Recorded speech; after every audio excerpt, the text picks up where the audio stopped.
Everyone नमस्ते, म उत्सव सेवागटी। Welcome to word search Nepal. हामी यो सिरिजमा चाहिँ पिरियडिक टेबलको बारेमा पढ्दैछौँ। मोडर्न पिरियडिक टेबलको बारेमा लगभग सबै ज्ञान तपाईँहरूलाई भइसक्यो, तर आज चाहिँ हामी अलिकति ट्रान्जिसन एलिमेन्ट्स भनेको के हो तथा पिरियडिक प्रपर्टिज अथवा ग्रुप्समा कसरी अल्टर हुन्छ केही प्रपर्टिजहरू भन्ने बारेमा स्टडी गर्छौँ।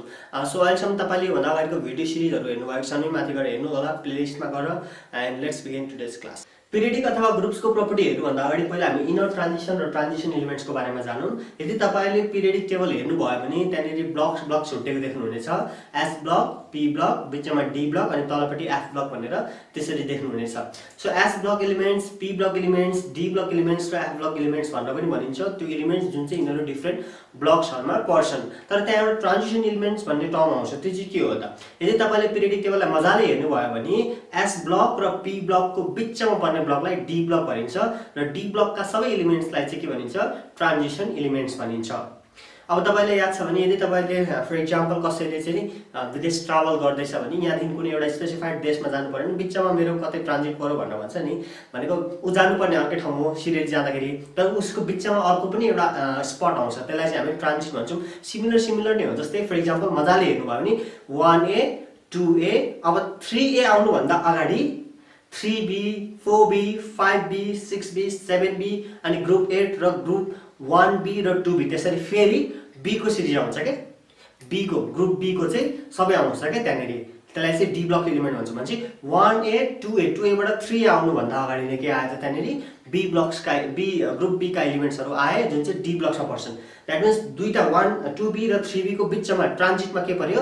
डी ब्लक एलिमेन्ट्समा। भनेपछि they are called the transition elements अथवा the group d elements are called transition elements because they lie in transition between 2A and 3A। के are the group b elements, group d elements है d block elements. The D block elements are called transition elements because they lie in transition between 2A and 3A। त्यसैले तपाईले F block element लाई हेर्नुभयो भने तपाईले मजाले हेर्दाखेरि त्यहाँनिर 3B मा छ नि, 3B मा चाहिँ त्यहाँनिर ल्यान्थिनाइट्स एक्टिनाइट्स त्यहाँ सुरु हुनुपर्ने हो। भनेपछि इन्टायर एलिमेन्ट्स, इन्टायर ब्लक चाहिँ त्यही भित्र अटाउनु पर्छ के। इन्टायर ब्लक चाहिँ अटाउनु पर्छ, त्यही भित्र अटाउनु पर्छ। भनेपछि एउटा ट्रान्जिसन भित्रको पनि ट्रान्जिसन पर्यो के, त्यही भएर त्यसलाई के भनेको त? Inner transition element. Generally question चाहिँ के आउँछ? Why are of the elements called transition elements भन्न आउँछ। त्यसलाई के लेख्न सक्नुहुन्छ तपाईले? The d block elements are called transition elements because they lie in transition between 2A and 3A। Group चाहिँ 2A and 3 हो।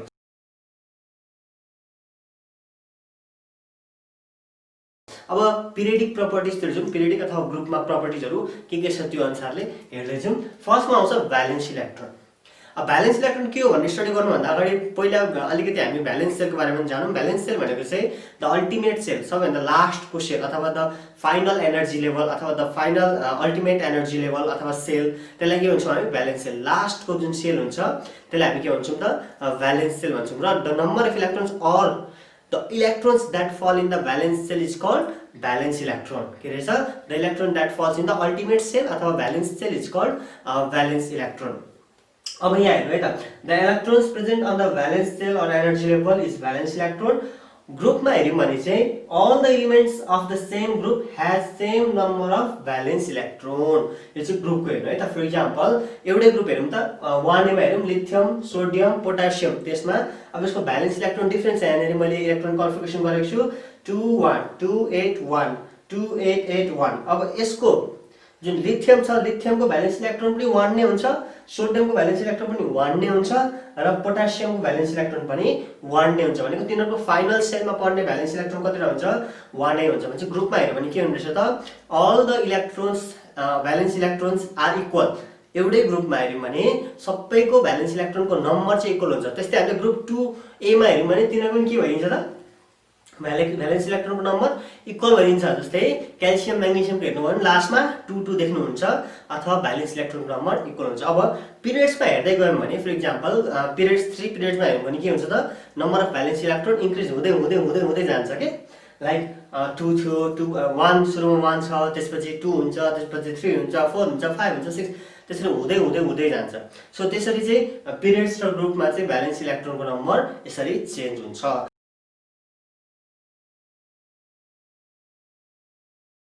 अब अर्को आउँछ भ्यालेन्सी। भ्यालेन्सी भनेको के हो त? वाट इज भ्यालेन्सी भन्दा चाहिँ जेनरली हामीले the combining capacity of an elements is called valency भन्छौँ, अथवा यसलाई अर्को टर्मले पनि भन्न सकिन्छ। The combining capacity of an element is called valency एउटा टर्म, अथवा अर्को टर्ममा in other words the number of electron that is gain lost or share, त्यो सबै हुनसक्छ, गेन पनि हुनसक्छ, लस्ट पनि हुनसक्छ, सेयर पनि हुन्छ। That means the number of electron that is gain lost or share during a chemical change, कुनै पनि केमिकल चेन्ज हुँदाखेरि इलेक्ट्रोन्सको number gain lost or share हुन्छ भने त्यो नम्बर अफ इलेक्ट्रोनले चाहिँ हामीले के डिटर्माइन गराउँछ त, भ्यालेन्सी डिटर्माइन गराउँछ। अब भ्यालेन्सी जेनरली सेम ग्रुप्सको सेम नै हुन्छ, तर पिरियड्सको चाहिँ डिफ्रेन्ट हुँदै जान्छ है।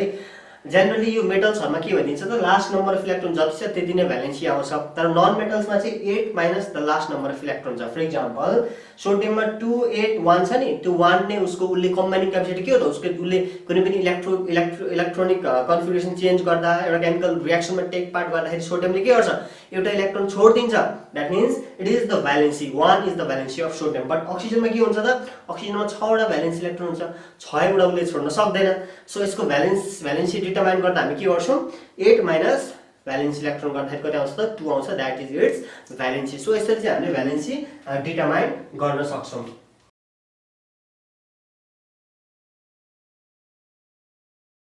अर्को आउँछ एटोमिक साइज। एटोमिक साइज भनेको चाहिँ कस्तो हुन्छ त, जुन चाहिँ हाम्रो न्युक्लियस छ त्यहाँदेखि अल्टिमेट सेल अथवा चाहिँ नि लास्ट एनर्जी लेभल अथवा भ्यालेन्स सेल त्यहाँसम्मको जुन डिस्टेन्स छ त्यसले चाहिँ एउटा एटमको साइज डिटर्माइन गर्छ। अब ग्रुप्स र पिरियडमा हेर्यौँ भने के हुन्छ त, ग्रुप्स र पिरियडमा के हुन्छ, तपाईँले ग्रुप्समा हेर्नु हो, फर इक्जाम्पल 1A ग्रुपमा हेर्नुभयो भने माथिदेखि तल जाँदाखेरि के हुन्छ त, एटोमिक साइज इन्क्रिज हुँदै जान्छ। कसरी इन्क्रिज हुँदै जान्छ है, प्रत्येकचोटि माथिबाट तल तल जाँदै गर्दाखेरि त्यसको एउटा सेल एक्स्ट्रा थपिँदै जान्छ। यहीँनिर पनि हेर्न सक्नुहुन्छ, यहाँनिरको एलिमेन्ट्स ग्रुप 1A को एलिमेन्ट्सको लिथियमको 2टा सेल थियो, के र एल। अब सोडियममा पुगेपछि KLM 3टा सेल आयो भनेपछि एउटा एक्स्ट्रा सेल थप्यो नि, सेल थपेपछि त त्यसको साइज त बढ्यो नि। त्यस्तै पोटासियममा आयो भने 2881 अथवा KLMN एनसम्म पुग्यो, 4 वटा त्यसको सेल्स भयो भनेपछि जतिवटा एक्स्ट्रा सेल थपिँदै जान्छ त्यति त्यसको साइज इन्क्रिज हुँदै जान्छ। द्याट मिन्स एउटा ग्रुपमा हेर्नु भने त्यसको एटोमिक साइज चाहिँ के हुँदै जाने रहेछ त, इन्क्रिज हुँदै जाने रहेछ। अब पिरियड्समा हेर्नु भने फेरि के हुन्छ त, अब पिरियडमा हेर्नुभयो भने एटोमिक साइज डिक्रिज हुँदै जान्छ। कसरी डिक्रिज हुँदै जान्छ त, फर इक्जाम्पल तपाईले चाहिँ लाइक सोडियमकैमा हेर्नु भयो भने सोडियम, त्यसपछि आउँछ म्याग्नेसियम। म्याग्नेसियममा पनि नम्बर अफ सेल कतिवटा हुन्छ, म्याग्नेसियममा पनि नम्बर अफ सेल 3 वटै हुन्छ है, म्याग्नेसियममा पनि नम्बर अफ सेल 3 वटै हुन्छ। त्यस्तै त्यो सबै ग्रुपको एल्युमिनियमदेखि लिएर सबै सल्फर फस्फरस सबै त्यो सबैको के हुन्छ त, नम्बर अफ सेल 3 वटा मात्रै हुन्छ। भनेपछि साइज त त्यही हुनुपर्ने नि त, डिक्रिज इन्क्रिज नहुनुपर्ने भन्ने कन्सेप्ट होला, तर त्यो हुँदैन। किन भन्दाखेरि बिचमा जुन पोजिटिभ चार्ज छ नि त्यसको इफेक्ट्स चाहिँ के हुन्छ, त्यो एरियाभरि इफेक्ट्स बढिदिन्छ के, त्यो रिजनमा चाहिँ इफेक्ट्स पोजिटिभ चार्जको इफेक्ट्स बढ्छ र बाहिर पनि नेगेटिभ चार्जको नम्बर पनि बढिरहेको हुन्छ। द्याट मिन्स पोजिटिभ नेगेटिभको इन्टरेक्सन बढ्यो त्यो त्यही रिजनको लागि, र त्यो चाहिँ अलिकति ओर खिचिन्छ अथवा तानिन्छ। द्याट मिन्स अलिक सानो सानो सानो बिस्तारै, धेरै होइन थोरै सानो सानो हुँदै जान्छ। द्याट मिन्स पिरियड्समा चाहिँ के हुने रहेछ त, अलोङ द पिरियड चाहिँ साइज डिक्रिज हुँदै जान्छ, अनि डाउनवर्ड्स द ग्रुप चाहिँ सेलको साइज के हुन्छ, इलेक्ट्रोनको साइज अथवा एलिमेन्ट्सको साइज चाहिँ के हुँदो रहेछ त, इन्क्रिज हुँदै जाने रहेछ।